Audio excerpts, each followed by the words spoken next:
एक होती है इंसान की मजबूरी, माजूरी, उज़र। एक होती है उसकी लापरवाही। इन दोनों चीज़ों में ज़मीन व आसमान का फ़र्क है। ये जो लापरवाही होती है ये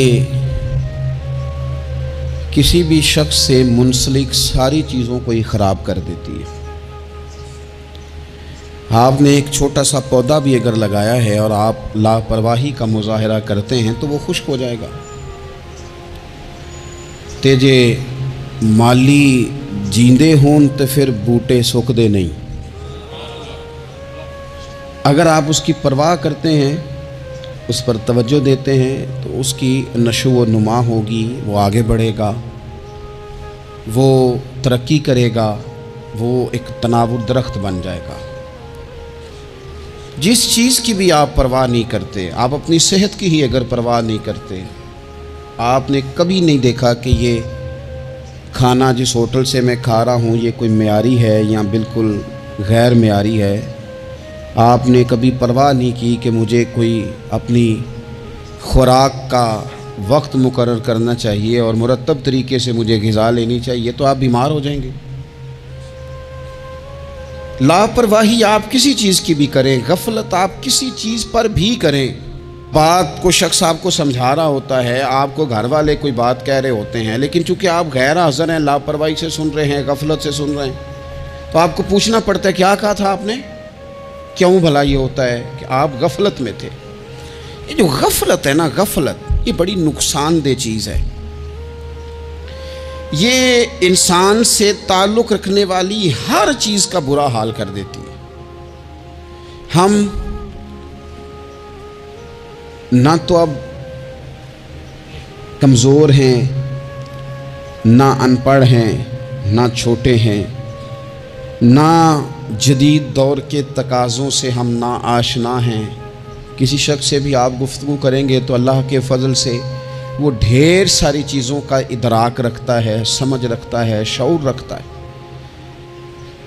वो आपके साथ जब गुफ्तगू करता है तो महसूस होता है कि वो सारी चीज़ों को समझ रहा है, ख़तरात से भी आगाह है, खुशखबरियों से भी आगाह है, आने वाले वक्त में कौन सी चीज़ें नुकसान का बायस बन रही हैं और कौन से फूल खुशबू देने जा रहे हैं, वो सब चीज़ों को जानता है। लेकिन इसके बावजूद जो इतनी ज़्यादा कमज़ोरी उम्मत में आ गई है, इस कदर ज़्यादा टूट फूट का जो हम शिकार हैं, तो ज़्यादातर मसला हमारी लापरवाहियों का है। हम गफलतों का शिकार हैं। गफलत एक खौफनाक चीज़ का नाम है। यानी जो बंदा परवाह नहीं करता, तवज्जो नहीं देता, ख्याल नहीं करता अपनी जिम्मेदारियों का, वो शख्स फसाद का बाइस बनता है, वो नुकसान करता है, वो अजियत नाक हद तक चीज़ों को ले जाता है। आपको बहरहाल परवाह करनी पड़ती है। ये जिस दौर में मैं और आप हैं ना, ये लहव लाभ का दौर है, खेल तमाशे का। खेल तमाशा हमेशा इंसान को लापरवाह कर देता है।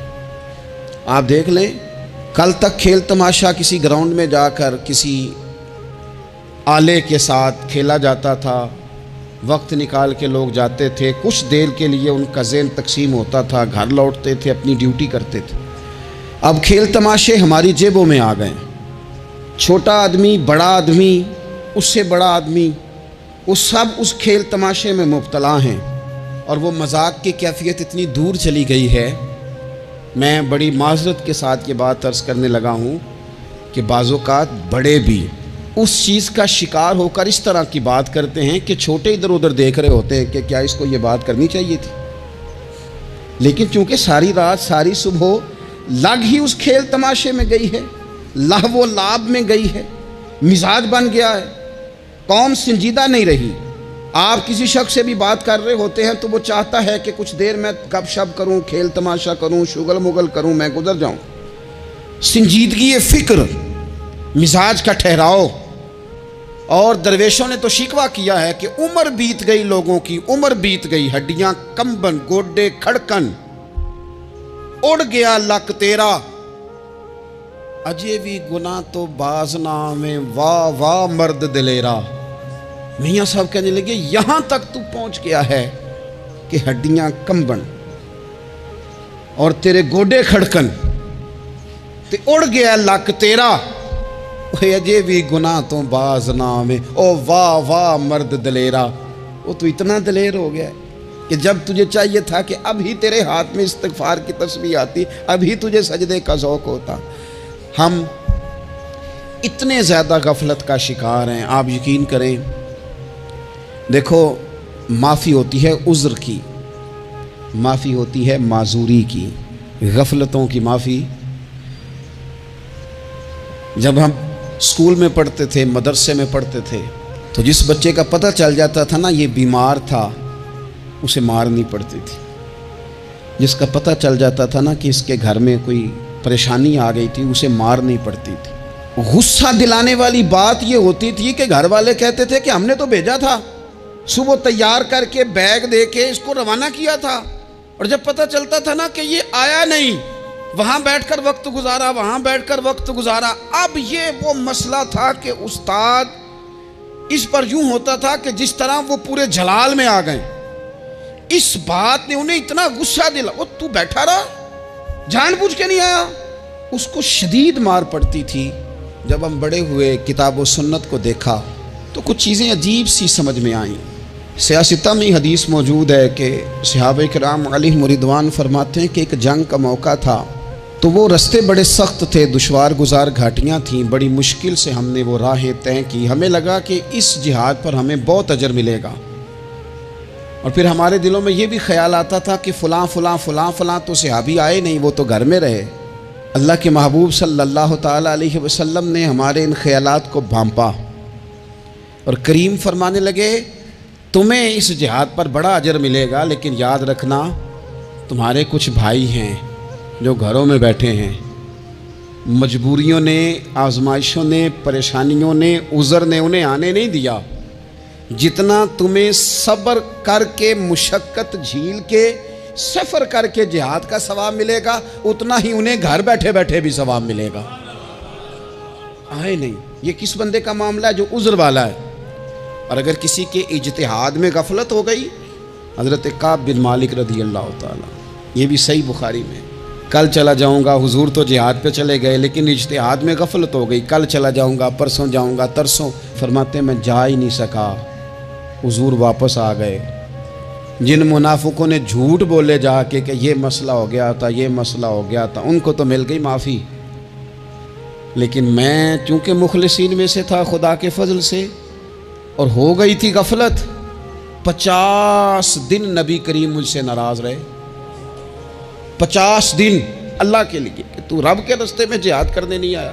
50 दिन हुजूर नाराज़ रहे। फरमाते थे मदीने की गलियां मेरी थीं, सब मेरे अपने थे, पर करीम जो नाराज़ थे तो कोई फिर सलाम भी नहीं लेता था। मुझे यूँ लगता था कि मुझे देखकर हवाएं और फ़िज़ाएं भी रास्ते बदल जाती हैं। 50 दिन मैं मस्जिद में आता था, जब मैं चेहरा इधर करता तो हुजूर मुझे देखते, और जब मैं हुजूर को देखता तो करीम चेहरा बदल लेते। मैं वेखां ते यार ना वेखे, ते जदों ना वेखां उदों वेखे। एडे नसीब कित्थों ततड़ी दे, मेरे विच वेखण दे वेखे। गुलाम फरीदा बुए यार दे मरना है, भावें वेखे या ना वेखे। ख़त्म हो गई बात। हज़रत काब बिन मालिक कहते हैं 50 दिन के बाद फिर रब करीम ने मेरी तौबा कबूल की, और मदीने वाले रसूल ने ऐलान फरमाया, जो उज़र की वजह से नहीं जा सके, मजबूरी से, उन्हें घर बैठे बैठे सवाब है, लेकिन जिन के इज्तिहाद में गफलत हुई, समझने में गफलत हुई, कल परसों तरसों चले जाएंगे, उनसे 50-50 दिनों की नाराज़गी है। कितने लोग हैं जिनकी फजर गुजर जाती है बिस्तर पे, जोर गुजर जाती है फट्टे पे गप्पों में, असर गुजर जाती है चाय पीने में, मगरब और इशा मोबाइल पे लेटे लेटे बीत जाती है, और उनसे आप गुफ्तगू करें तो वो दानश्वर हैं, आप बात करें तो पंचायत ख़त्म करने वाले लोग हैं, आप उनसे बात करें तो वो आलमी सियासत पर नज़र रखते हैं, आप गुफ्तगू करें तो शऊर की आला गुत्थियाँ सुलझाते नज़र आते हैं। खुदा मुझे ऐसी खुदाई न दे कि अपने सिवा कुछ दिखाई न दे।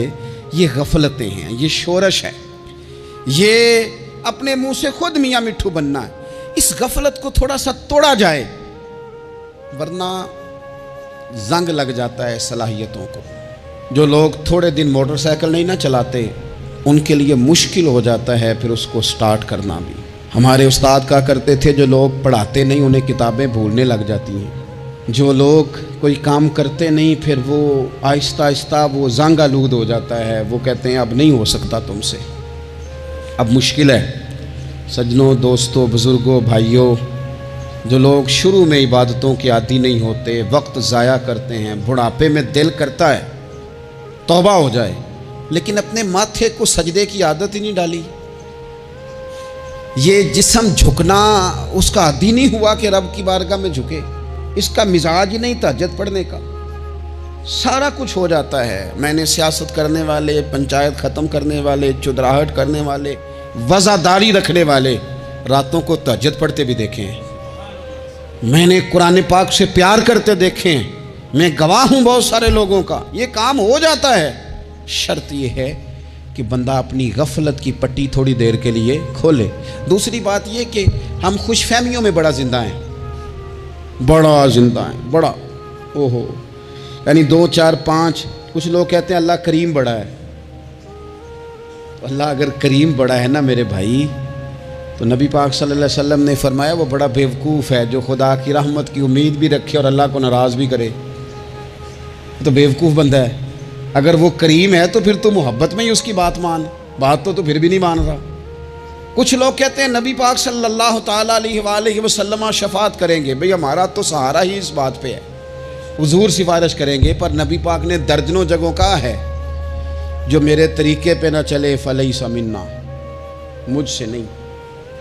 हुजूर ने फरमाया जो बड़े की तौकीर ना करे, छोटे पे रहम ना करे, वह मुझसे नहीं। फरमाया जो मिलावट करे वो हम में से। तो ये हदीसें भी तो याद रखो ना। शफात की बात इनकार नहीं, हुजूर गुनाहगारों की ही करेंगे। लेकिन ये हुजूर ने जो हमें असबाक पढ़ाए, ये किस लिए पढ़ाए? ये भी तो हमारी समझ के लिए है ना। ये सारी चीजें हमने गफलत बना के अपने ऊपर ओढ़ ली। और फिर सबसे बड़ी बात ये, जो लोग जन्नत के वारिस और मालिक है ना, करीम महबूब ने फरमाया ये जो मेरी बेटी फातिमा है जन्नती औरतों की सरदार है। तो ये तो जन्नत की मालका और वारसा हैं। वो तो सारी रात ही नमाज पढ़ती थी, तो सारा दिन इबादत करती थी। पाक सबसे ज़्यादा तो इनको था, तो ये तो 1 मिनट के लिए मुसल्ले से जुदा नहीं हुए। और जिन्होंने सिर्फ उम्मीद लगाई है, कोई इनके पास डिग्री नहीं, वो बन के बैठ गए हैं। वो कहते हैं जनाब जन्नत, मतलब हम जिसे कहेंगे माज़अल्लाह वो जाएगा, दूसरे को जाने देते हैं। अपनी ज़िंदगी में खुशफहमियाँ ना लाएं, ये गफलत पैदा करती हैं। गफलत बड़ी ख़तरनाक चीज़ का नाम है। जब बंदा गाफिल हो जाता है। मैं आपसे एक बात अर्ज़ करूँ, हज़रत अब्दुल्ला इब्ने मसूद फरमाते हैं कि मोमिन राई के दाने के बराबर गलती हो जाए तो उसे लगता है मेरे सर पे पहाड़ खड़ा है। और फरमाया जो मुनाफिक होता है ना, वो पहाड़ के बराबर गुनाह करके कहता है बात ही कोई नहीं, फलाना भी करता है, ये भी करता है, सारी दुनिया कर रही। ये निफाक की अलामत है। अगरचे बाज ने इसे निफाक अमली कहा, एतकादी नहीं कहा। अजीज़ दोस्त, जब आप छोटी गुनाह, छोटी गलती करते हैं तो फिर वो छोटी छोटी गलतियां पहाड़ बनती हैं, छोटी छोटी। वो हुजूर ने फरमाया ना, जब तो एक गुनाह करता है तो तेरे दिल पे एक धब्बा लगता है, ना तौबा करे तो दूसरा लगता है, न करे तो तीसरा, फिर दिल काला स्याह हो जाता है। छोटी छोटी गफलतें बड़ी गफलतों को जन्म देती हैं। छोटी छोटी कमज़ोरियाँ बड़ी कमज़ोरियों को लेके आती हैं। इसी तरह बुखारी मुस्लिम में हदीस है, नबी पाक सल्लल्लाहु ताला अलैहि वसल्लम ने फरमाया कुछ लोग खुल्लम खुल्ला गुनाह करेंगे क़यामत के करीब। एलानिया, या रसूलल्लाह सल्लल्लाहु अलैहि वसल्लम वो किस तरह? तो हुजूर फरमाते हैं उन्होंने रात को गलती की थी, रब ने उनकी गलती पर पर्दा डाल दिया। उन्होंने सवेरे उठ के खुद लोगों को बताना शुरू किया, और देखा मैंने रात ये किया माज़अल्लाह। फरमाया जब उन्होंने अल्लाह के पर्दे को खोला तो फिर रब ने भी उनका पर्दा खोल दिया। ओ मेरे दोस्तों, बताओ ना, जिसके रब पर्दे खोल दे, फिर कौन है जो उसकी पर्दादारी करे? कौन है जो पर्दा पोशी करे? हुजूर फरमाते इसने खुल्लम खुल्ला गुनाह, फ़ख्र से बताते हैं लोग ये करता। मैं बड़े अदब से अर्ज़ करूँगा बुज़ुर्गों की खिदमत में, जो बड़ी उम्र के हैं, जिनकी अब औलादें हैं, अगर उनकी ज़िंदगी में कुछ ऐसी कमज़ोरियाँ हैं तो बच्चों को समझाने के लिए भी उसको डिस्कस ना करें। हम ये करते थे, हम ये करते थे, इसका कोई फ़ायदा नहीं, ये हम करके देखा है सारा कुछ। ना ना ना ना, जिस तरह गुनाह गुनाह है, इस तरह गुनाह का इजहार भी गुनाह है। आप डबल जुर्म कर रहे हैं, आप दलेर कर रहे हैं सामने वाले को कि तू भी कर, खैर है। बल्कि एक नौजवान मुझे एक दफ़ा कहने लगा, जी अब्बा जी कहते हैं मैंने 35 साल ये काम किया है, ये सब गलत है। तो मैंने अब्बा जी से कहा चलो 15 को साल मुझे भी कर लेने दो, फिर मैं भी तौबा कर लूँगा। ये हम लोगों को दावत दे रहे हैं कि गलत काम करो। कुरान मजीद को आप देखेंगे ना, सूरह यासीन के अंदर ये भला कुफर क्यों होता था, मुनाफकत कैसे पैदा होती थी, बुत परस्ती कैसे आम होती थी। दुनिया के अंदर सितारा परस्त, सूरज परस्त, चांद की पूजा करने वाले ये लोग कैसे पैदा होते थे? गफलत की वजह से। जैसे जैसे ये अल्लाह की बारगाह से दूर होते जाते, ये मुख्तलिफ़ किस्म की इबादतों में, शिरक में, कुफर में मुब्तला होते जाते। कुरान मजीद सूरह यासीन के अंदर इरशाद फरमाता है कि अल्लाह तबारक व तआला ने कुरान मजीद को इसलिए उतारा है लितुनज़िरा कौमम मा उनज़िरा आबाउहुम, ताकि आप उन लोगों को डराएं जिनके बाप दादा को नहीं डराया गया। और नतीजा क्या हुआ? फ़हुम गाफिलून, वो लोग गफलत में चले गए। डराया नहीं गया, समझाया नहीं गया, किसी ने सबक नहीं पढ़ाया।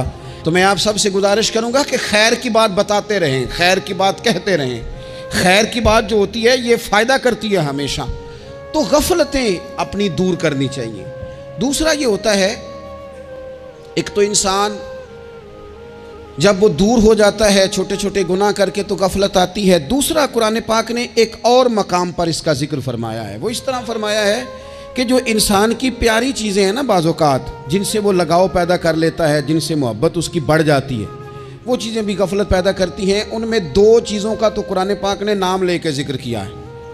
वैसे वो ढेर सारी चीज़ें हैं, 1 2 3 नहीं। सियासत भी बंदे को गाफिल करती है, दोस्तों की कसरत भी बंदे को गाफिल करती है, खेल तमाशा भी गाफिल करता है, पैसे ज़्यादा आने लग जाएं तो वो भी बंदे को गाफिल करते हैं, तारीफ़ करने वाले ज़्यादा हो जाएं तो वो भी गफलत में मुब्तला कर देते हैं। बंदा किसी कुर्सी पे बैठ जाए तो फिर भी इधर उधर देखने को तैयार नहीं होता। ये सारी चीज़ें गाफिल करती हैं। लेकिन 2 चीज़ों का नाम लिया कुरान पाक ने, फरमाया या अय्युहल्लज़ीना आमनू ला तुल्हिकुम अम्वालुकुम वला औलादुकुम अन ज़िक्रिल्लाह।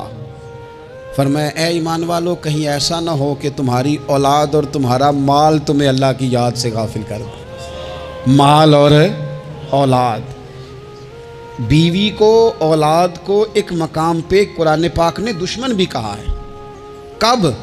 जब ये तुम्हें कहें कि हराम कमा के लाओ, जब ये तुम्हें कहें कि हमें जिस तरह का मर्जी माल दो, जब ये तुम्हें कहें नाजायज़ करो, ये दुश्मनी कर रहे हैं तुम्हारे साथ। ये माल और औलाद ये बंदे को गाफिल कर देते हैं। कारोबार करना, माल कमाना, बच्चे पालना, ये एक जोज़ है ज़िंदगी का, ये कुल ज़िंदगी नहीं। कुल ज़िंदगी तो ये है कि आपने दीन के लिए क्या किया, मिल्लत के लिए क्या किया, मुल्क के लिए क्या किया, गरीब के लिए क्या किया। कभी किसी बंदे ने झोंपड़ियों वालों से पूछा है कि बारिशों में तुम्हारा क्या हाल होता है? वो कच्ची आबादियाँ जहाँ से गुजर के हम अपने बच्चों को दिखाते हैं कि ये देखो ये पुराने मकान सारे इसी तरह के होते थे। कभी उन लोगों से आपने पूछा है जो सारी रात छतों के नीचे बाल्टियाँ रख के वक्त गुजारते हैं कि छत टपकती है? उनसे पूछा है कि रात बच्चे सो पाए थे कि नहीं? अच्छा जी, बारिश हो रही है तो फिर हमने क्या करना था? हमने घर वालों को पकौड़ों का आर्डर देना था, वो वक्त पे दिया। हमने कहा था कुकिंग आज अपनी। ये कब होता है? जब कौमें गाफिल हो जाती हैं माल में, मज़ों में, अपनी ज़ाती ज़िंदगी के पेचोताब में, फिर वो उतर कर दाएं बाएं देखना पसंद नहीं करती।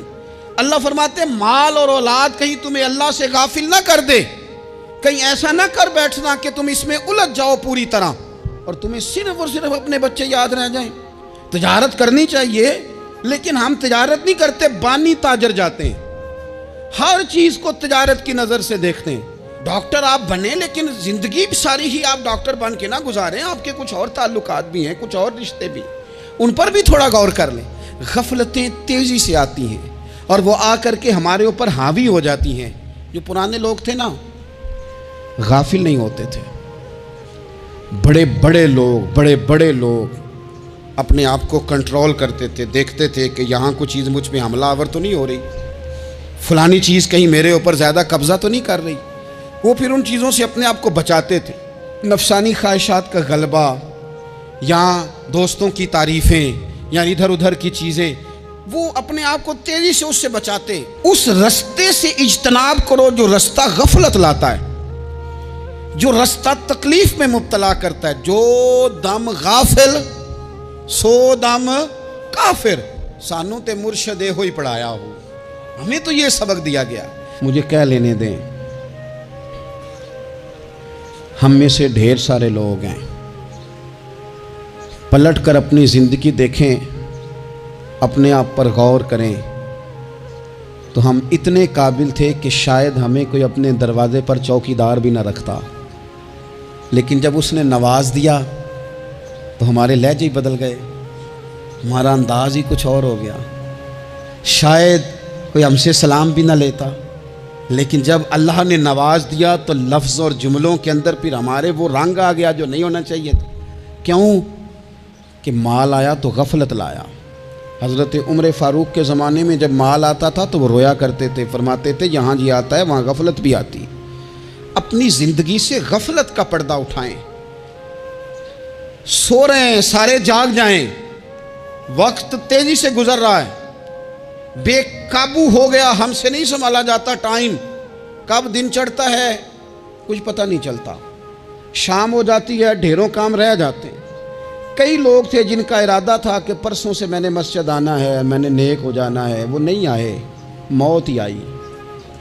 हज़रत इज़राइल ही आए, बड़ा प्यार किया फलाने ने, ओहो हो जी, बड़ा ही रो रहे थे उसके बच्चे। फिर क्या कब्र पे बैठे रहते हैं सारा दिन? फिर क्या किया उन्होंने बच्चों ने? किसी ने कहा मैंने साथ जाना है? नतीजा क्या निकला? प्यार किस बात का था? हज़रत अब्दुल्ला इब्ने मुबारक का आखिरी वक्त था तो अम्मा रो रही, बहन रो रही, भाई रो रहे हैं, बीवी रो रही, बच्चे रो रहे हैं, आखिरी टाइम है। तो अम्मा से कहने लगे रोती क्यों हो? कहने लगी पुत्र बेटे तो और भी हैं, पर जिस तरह दवाई तू ला के देता था कोई भी नहीं देता। फरमाने लगे बहनों से और भाइयों से तुम क्यों रोते हो? कहने लगे तू मौजूद था तो हमें कोई डर नहीं था, हर मुश्किल में तू पहुंच जाता था। बच्चों की तरफ देख के कहो तुम क्यों रोते हो? वो कहने लगे अब्बा जी अभी तो हमारे ब्याह होने थे और आप जा रहे हैं। बीवी से कहा तो वो कहने लगी बादशाही तो तेरे सर पे थी, ये बच्चे पूछेंगे मुझे? तो हज़रत अब्दुल्ला इब्ने मुबारक ने सर सजदे में रखा और कहने लगे मालिक मैं समझ रहा था ये मुझे रो रहे हैं, ये तो अपनी ज़रूरतों को रो रहे हैं। मेरा ख्याल था कि मेरे जाने का इन्हें डर लगा हुआ। ना ना, इन सब को तो अपना अपना मसला है कि मेरा क्या बनेगा तो मेरा क्या बनेगा तो मेरा क्या बनेगा। फिर खोल के रोए और सब की तरफ देख के कहने लगे और तुम्हारा तो मसला पीछे हल हो ही जाएगा, इकट्ठे बैठे हो, मैं सोच रहा हूं कब्र में जाऊंगा तो मेरा क्या बनेगा। रब की बारगाह में हाजिर होना है, सवाल जवाब होने हैं, हिसाब देना है। वो मुझसे कड़े सवालात पूछेगा तो कितना लई तू पाप कमाए, दस ना उन किथे नहीं हो तेरे कर दे, बुला उनको तेरे हिस्से का हिसाब। मेरे अजीज, गफलत की बुक्कल खोल देनी चाहिए, वो दरवाज़ा बंद करें जहां से गफलत आती है। खुदारा कोई नहीं, आप यकीन करें, रस्मी दुआएं रह गई हैं, रस्मी। 2 मोबाइल हाथ में पकड़े होते हैं, कुल के टाइम पुत्र ने 2 मोबाइल, और 2 मोबाइल पकड़ के वो कह रहा होता है मौली साहब बात दुआ 5 मिनट और लंबी कर देना, देग में ज़रा देर है। वो तू इधर बैठ और छोड़ देग को, तेरा तो बाप चला गया, रो बैठ के मुसल्ले पे, मालिक से कह उसे माफ़ कर दे। और तू आज ही अफसर बन गया है, तेरे लहजे में आज ही कुछ और आ गया, तुझे तो 3 दिन में ही हर शय भूल गई, 3 दिन में ही। तू तीसरे दिन इस तरह के लफ्ज़ अदा कर रहा है कि जिनसे महसूस होता है कोई 2-4 दिन भी कोई कहीं बैठ के दुआ करता है। अपनी गफलत का दरवाज़ा खोलें, वरना अक्सर आंखें तब खुलती हैं जब आंखें बंद होने का टाइम आ जाए। एक बात सिर्फ अपनी ज़िंदगी में तारी कर लें, इसको भूलें नहीं कभी, अपना हिसाब खुद करें। जिस तरह हम पैसे, सारे दोस्तों के साथ सारी चीज़ें ठीक हैं, लेकिन अगर ज़ाती पैसे गिनने हों तो वो अंदर से लोग दरवाज़ा बंद करके अपने बाल बच्चों के साथ गिनते हैं, उनमें लोगों की शराकतदारी पसंद नहीं करते, क्योंकि ज़ाती मसला है। और ठीक है बात, भाई किसी का ज़ाती मसला है, वो ठीक कर रहा है जो भी कर रहा है। इस तरह जो हमारे ज़ाती मामलात हैं ना, रूहानी मामलात, अपनी नमाज़ों का हिसाब करें, अपनी गुफ्तगू का हिसाब करें, अपनी सोचों का हिसाब करें, हलाल खा रहे हैं हराम खा रहे हैं खुद हिसाब करें, अकेले बैठ के हिसाब करें, जान छुड़ाएं थोड़ी देर मोबाइल से, तन्हा बैठ के थोड़ी देर मुराकबा करें, खुदा की नेमत कितनी है, जवाब में शुक्र हमारा कितना, इसका हिसाब करें, अपना हिसाब करें। और हज़रत उमर फ़ारूक का वो जुमला याद रखें, फरमाया करते थे अपना हिसाब कर लो इससे पहले कि तुम्हारा हिसाब किया जाए। ये ना हो कि फिर रब रसूल हिसाब करें और तुम्हारे लिए मुश्किल हो जाए।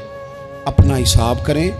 ज़िंदगी के मामलात में जितनी गफलतें हैं, वो मतलब मेरे अब्बा जी कहा करते थे, पुत्र छाल मार के निकलो बिस्तरे चो। तो वो थोड़ा सा ना एक दफ़ा छलांग लगा के बाहर आए, और पहला कतरा ही बनना होता है बारिश का, और कुछ भी नहीं होता। पहला कतरा बन जाए, निकल आए, तोड़ दें वो सारे बुत जो हमें गफलत में मुब्तला करते हैं। ज़िंदगी में फ़ैसले जल्दी कर लेने चाहिए। हम फैसले नहीं कर पाते और टाइम हमारे जाने का आ जाता है वक्त। वो एक नौजवान ने एक दफ़ा लिखा था कि मैंने अपने घर वालों से कहा कि अब मैंने दाढ़ी रखनी है और कुछ मैंने इबादत की तरफ सफ़र करना है। तो मेरी वालदा कहने लगी कि पुत्र अजय टाइम नहीं। तो कहते मेरी अम्मा स्कूल टीचर थी, पढ़ी लिखी थी। मैंने कागज़ कलम ला के वालदा को दिया। मैंने कहा अम्मा मुझे आप वो टाइम बता दें जो नेक होने का है, मैं फिर उस टाइम ही शुरू कर लूँगा। तो कहते मेरी अम्मा ने कागज़ कलम देखा और मेरा अंदर का जज्बा देखा तो माँ थी ना रो ही पड़ी। कहने लगी पुत्र रख तू, मैं तेरे लिए दुआ करूँगी, अल्लाह तेरी मदद करेगा। तो टाइम तो आ गया है, वक़्त तो करीब है। अल्लाह फरमाते हैं इक़्तरब लिन्नास हिसाबुहुम वहुम फ़ी गफ़लतिन मुरिदून। बस इस आयत का तर्जुमा कभी ना भूलना। रब फरमाता है लोगों के हिसाब का वक्त करीब आ गया है और वो अभी भी गफलत में मुंह फेरे हुए हैं। टाइम तो हिसाब का आ गया। हड्डियां कंबन ते गोडे खड़कन ते उड़ गया लक तेरा, अजे भी गुनाह तो बाज ना में, वाह वाह मर्द दलेरा। अल्लाह समझ की तौफीक अता करे।